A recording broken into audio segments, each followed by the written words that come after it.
Nazi, come here. Cell Squad is something. Don't look off the dance, man. Yo, you want something? Yeah, man. Cell Squad is. Yeah, man. Don't lock it off. Don't tell her. Guess what, Squad? Go buy a peanut from the peanut man. When him a go through in the dance, in a inbox him have everything you want.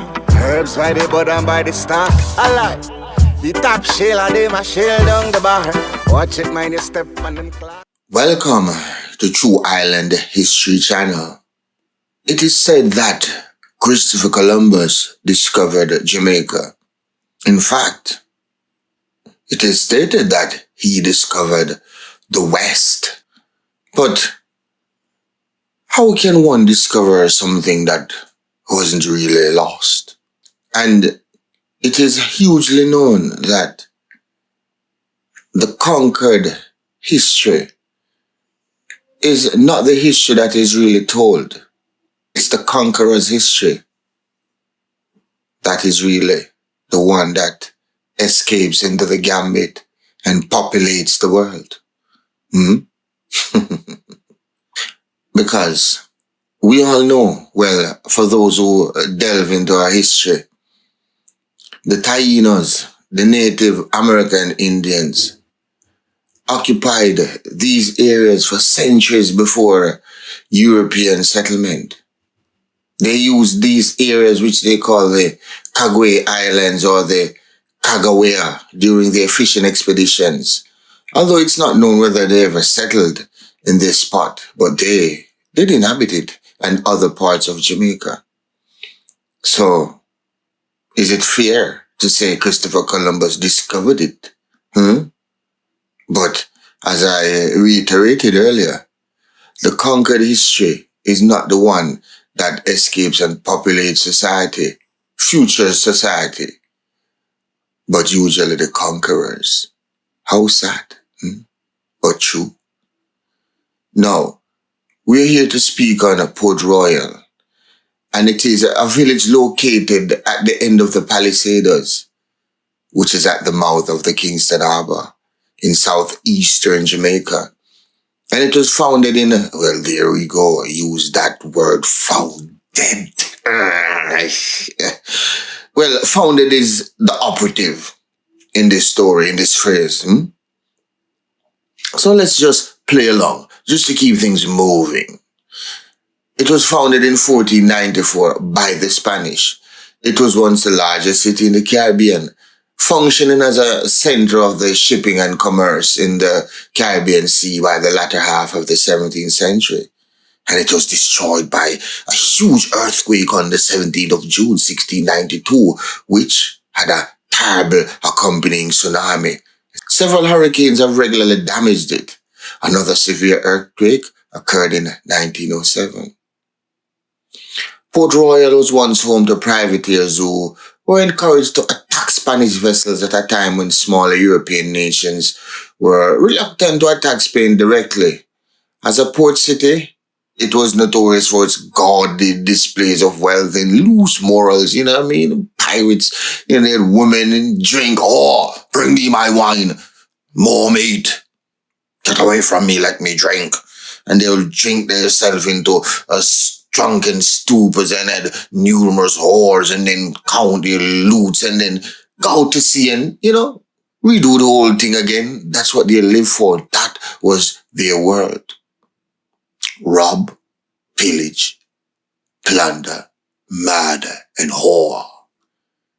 And let you walk the plank. Well, that was just their world. It was a popular home port for the English and the Dutch-sponsored privateers to spend their treasure during the 17th century, when those governments abandoned the practice of issuing letters of marque to privateers against the Spanish treasure fleets and possessions in the later 16th centuries. Many of the crews turned pirates. Okay, let me explain that. When the governments abandoned the practice of issuing letters of marque to privateers, you had men who were paid to hunt pirates, paid to attack other vessels, seize their loot. Yes, that was legal. So when that cessation stopped, Now the men were out of jobs. They had a skill set, but had no use for it. Now they had to eat. So they said, look, now you guys over in England are eating, but we are here stuck with ships and no loot, nothing to, no gainful employment. So guess what? We are going to turn on your ships. And thus began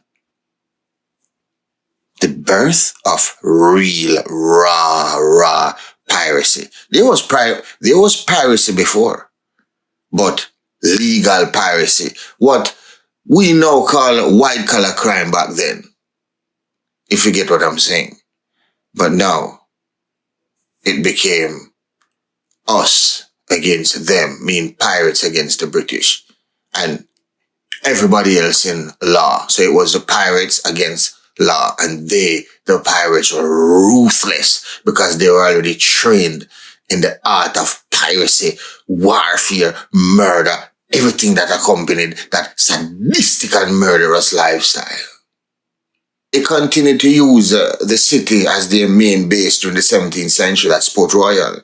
And pirates from all around the world congregated right at Port Royal, coming from waters as far away as the Madagascar Peninsula. After the 1692 disaster, however, Port Royal's commercial role was steadily taken over by a nearby town, and later the city of Kingston. Plans were developed in 1999 to redevelop the small fishing village as a heritage tourism destination to serve cruise ships.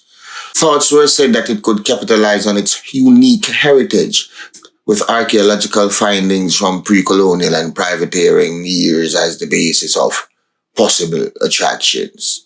But let me go back a little and give you, a synopsis on the Spaniards on when they first landed in Port Royal. They landed there in 1494 under the leadership of, well, everybody know Christopher Columbus, leading to the destruction of the Taino people who had inhabited it before them. Permanent settlement occurred when Juan de Esquivel brought a group of settlers in 1509. They came in search of new lands and valuable resources like gold and silver, which Jamaica, it served up a plethora of valuable minerals and all sort of precious metals. And the Spaniards, they were greedy people, and they wanted it all. Once they got a taste of it, they came in their droves. Expedition, everybody wanted to be rich, and that was the thing in those era. Yes, in that era, everybody wanted it. So once they get a little tip and a little taste, they came rushing in. So as I said, they came in search of the new lands and valuable resources like gold and silver. And they began to cultivate and process sugar. They found out about sugar cane. So one thing led to another. As I said, the West, the Caribbean islands, because of its tropics, we are plushed with lots of things, not only minerals, but fruitful vegetation.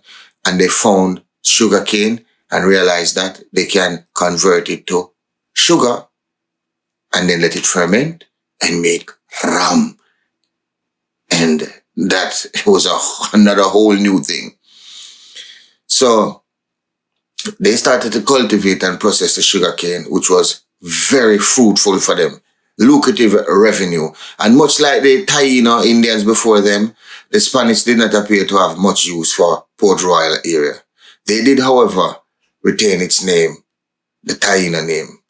Spain kept control of Jamaica mostly so that it could prevent other countries from gaining access to the island, which was strategically situated within the trade routes of the Caribbean.